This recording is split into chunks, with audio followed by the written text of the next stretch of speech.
학년 초마다 겪을 수밖에 없는 그런 외로움 속에서 아이가 있어요. 우리 애만 그런 게 아니라 모두가 다 각자 외로워요. 심지어는 선생님들도 외로워요. 서로가 친하지 않은 상태니까. 그 학년 선생님들끼리 아직 안 친하죠. 그 반 학생들과 아직 안 친하죠. 모두가 친하지 않고 서먹한 상황에서 하루 종일 긴장하다가 돌아왔는데 자꾸 엄마가 묻는 거예요. 누구랑 친하냐고.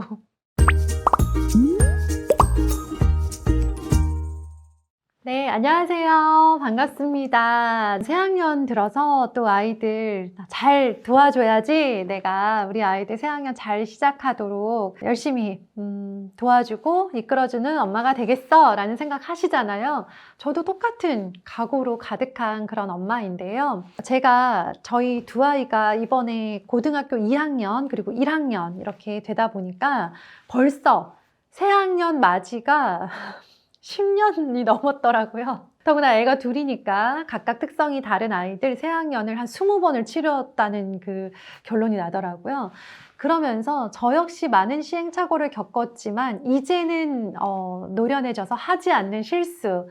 그런데 여전히 많은 부모님들이 새학년마다 하시는 아이랑 좀 안 좋은 분위기를 만드는 그런 실수. 학년 초에 제가 절대 하지 않는 질문 3가지를 알려드릴 테니까요. 요것만 좀 막으셔도 아이들과 대화가 부드럽지 않을까 싶습니다. 첫 번째는요. 신상 털기를 하지 않습니다. 아이가 새학년이 됐다는 건 새로운 사람을 만난다는 거잖아요. 교실의 담임 선생님, 그리고 친구들, 또 마침 새로운 학원에 가게 된다면 학원 선생님, 학원 친구들, 이렇게 새로운 사람 속에 둘러싸여 있게 되고, 우리는 부모다 보니까 아이가 새롭게 만나게 되는, 만나고 온 그 사람이 너무 궁금한 거예요. 교실에 친구들이 있으면 작년에 같은 반 애들 중에 누가 같은 반이 됐는지, 혹은 그 친구들 중에서 어떤 친구는 어떤 애인지, 아이가 새롭게 만나는 사람에 대해서 우리는 사실 신상이 정말 궁금하단 말이에요. 특히 제가 경험해 본 바로는 아빠들보다는 엄마들 쪽이 조금 더 이런 디테일한 그 사람의 정보에 관심이 많은 편이라서 나도 모르게 그 질문이 나와요. 선생님이 오늘 이거 써가지고 오라고 하셨어? 하시면서 뭐 한 장 주잖아요. 그러면 그래 선생님 어때? 이제 하면서 시작이 되죠. 이 신상을 털지 말아야 된다는 거예요. 아이도 이제 이 사람을 알아가는 중인 거예요. 실제로 알게 된 정보가 많지 않을 뿐더러 자세한 정보가 아니라 너의 느낌을 묻는 거야 라고 한다 하더라도 아이 입장에서는 선생님에 대해서 처음 만나는 친구들에 대해서 그걸 그렇게 편안하게 막 잘잘잘 읊을 수 있는 아이들이 없기 때문에 그 사람의 신상에 대해서 묻는 것 자체가 아이들은 별로 하고 싶지 않은 대화가 될 수 있다. 기억해 주세요. 두 번째 안 하는 건요. 친하다라는 말을 쓰지 않아요. 그래서 친한 애들 있어? 너네 반에? 그래서 누구랑 친해? 누구랑 친해졌어? 학년 초 대화에 친하다라고 하는 그 어휘가 정말 많이 들어가요. 근데 애들은 아직 아무랑도 안 친해요. 친했던 아이랑 같은 반이 될 가능성은 되게 적고요. 같은 반이 되었다 하더라도 새롭게 편성된 아이들이 훨씬 많기 때문에 내가 얘랑 아무리 친해도 지금 관심사는 새로운 아이들이고 얘네들과 언제 어떤 식으로 친해져야 될까를 아이도 매일매일 고민하고 있어요. 계속 살핀단 말이죠. 근데 마땅히 친하다라고 말할 수 있는 아이는 없고 나 빼고 딴 애들은 친한 것 같은 느낌도 들고 나랑 친한 애들은 다 다른 반에 가 있는 것 같고 학년 초마다 겪을 수밖에 없는 그런 외로움 속에서 아이가 있어요. 우리 애만 그런 게 아니라 모두가 다 각자 외로워요. 심지어는 선생님들도 외로워요. 서로가 친하지 않은 상태니까. 그 학년 선생님들끼리 아직 안 친하죠. 그 반 학생들과 아직 안 친하죠.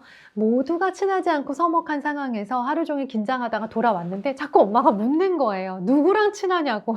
아이가 대답할 말이 없는 거죠. 그러니까 대화를 자꾸 피하게 되는 거예요. 세 번째는 뭐냐면 어떤 눈에 보이는 성취에 관한 질문도 학년 초에는 절대 저는 하지 않습니다. 우리 부모가 아이들의 교실 생활을 상상할 때 좀 요랬으면 좋겠다라고 생각되는 그런 멋진 모습들 있죠. 소위 말하는 그런 우등생, 모범생들이 교실에서 보이는 그런 행동들, 허리를 쫙 펴고 앉아서 선생님을 집중해서 주시한다, 응시한다 라고 하는 그런 어떤 성취들, 그런 것들도 학년 초에는 어려워요. 한 달만 지나도 그렇게 될 아이들인데 학년 초에는 아이들도 긴장도가 높고 교실 분위기가 아직 잡혀있지 않은 상태고 정말 이렇게 루틴하게 교과서 진도를 바로바로 나가고 있지 않기 때문에 뭔가 학습에 관해서 교실 생활에 관해서 태도에 관해서 눈에 보이는 어떤 성과를 내기가 어려워요. 그리고 아무리 발표를 잘하고 질문을 많이 하는 아이들도요, 학년 초 첫날부터 손을 들고 막 발표를 하는 일들은 거의 없어요. 서서히 아이들이 자기의 역량을 발휘하기 시작을 합니다. 그러다 보니까 부모님들의 그런 궁금하고 걱정되는 마음은 알지만 뭐 했어? 뭐 잘했어? 그렇게 했어? 하면서 애가 뭘 했냐고 자꾸 안 물어보셨으면 좋겠어요. 수업 시간에 끝까지 앉아 있다가 마치는 시간에 집에 왔어요. 그럼 그건 대단한 성취인데요. 우리는 대부분 물어보는 게 아이가 다른 친구들이 하지 않는 특별한 어떤 행동을 해서 눈에 띄고 칭찬받았냐를 물어볼 때가 되게 많은 것 같아요. 그런데 이런 성취는 이렇게 될 아이라 하더라도 한 달 후쯤에 하기 시작을 할 거라서 첫 한 달, 3월 한 달은요, 아무리 궁금해도 새로 만날 사람에 대한 신상을 털지 않고, 그 다음에 친하냐 아니냐에 대해서 묻지 않고, 그리고 무언가를 했냐, 잘했냐, 성취에 대해서도 절대 저는 물어보지 않습니다. 자, 그러면 이거 안 물어보면 새학년 때 무슨 대화예요? 할 말 없는데요? 라고 생각하시죠? 그래서 우리가 일상의 스몰 토크가 너무 중요한 거예요. 아이들과 평소에 정말 많은 깊이 있는 대화를 하지 않는다 하더라도요, 얘네들과 툭툭 할 수 있는 스몰 토크의 주제는 항상 있었으면 좋겠어요. 우리 집만이 할 수 있는, 예를 들어 정말 그 집에서 키우고 있는 강아지나 고양이가 있다고 할게요. 평소 하던 대로 강아지 산책에 관한 이야기를 나눈다던가, 아니면 학교를 갔다 왔으니까 급식은 먹었을 거 아니에요. 급식실에는 예전처럼 그런 식으로 가는 거야? 혹은 뭐 반찬이 특별히 달라지진 않았어? 하면서 아이가 뭔가 노력하지 않아도 대답할 수 있는 그런 스몰 토크들을 계속 얘기를 해주세요.